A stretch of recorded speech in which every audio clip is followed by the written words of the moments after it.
د برطانیې حکومت بلاخره د پاکستان نوم د خپل هوایي نظام د محفوظ کولو د تور لیست نه وویستو چې ورسره اوس پاکستانی هوایي کمپنیانې او په خاصه توګه پاکستان انټرنیشنل ایرلاینز PIA کولی شي چې د برطانیې لپاره د پروازونو غوښتنه وکړي. دغه اعلان د برطانیې د لوړ کمیشن لخوا په اسلام آباد کې وشو چې پکې ویل شوی چې د پاکستان د اسلام آباد هوایي ډګر د امنیتي معیارونو معاینه شوی او هغه د نړیوالو معیارونو مطابق بلل شوی ده.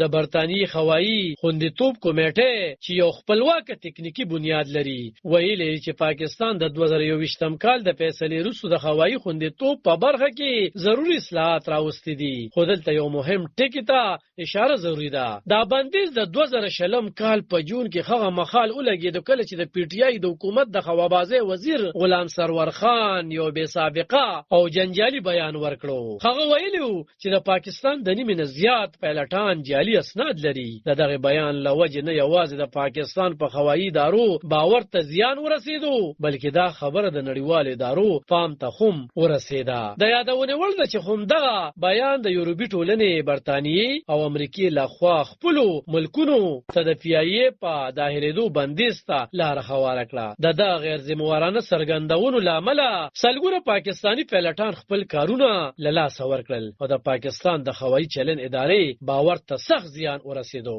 نن کو څه هم دا یو مثبت پرمختګ دی خو د PTI د حکومت د پریکړو منفي اثرات لا هم محسوسېږي. دا موجوده حکومت د 3 کلن مسلسل تکنیکی او ډیپلوماټیکی خصونه بغیر دا باور بیا ترلاسه کول ممکن نو. د برطانیې سفیره جین میرټ ویلي چې دا یو مهم ګام دی او د دوړو هیوادونو د هوایي ادارو ګډ کار ستایلی دی. وزیر اعظم شهباز شریف دا یو لوی پرمختګ بللی چې بهرنو هیوادونو سره به تجارتي اړیکې پیاوړې کړي او د پاکستانیانو لپاره به د تګ راتګ سہولتونه برامنځته کړي. خو پوښتنه دا ده چا چې دا بیان ورکړیو هغه به کله د خپل غلطیانو حساب هم ورکړي او کنه. عالم خان شیرپو دلبر نیوز 400 د برطانیې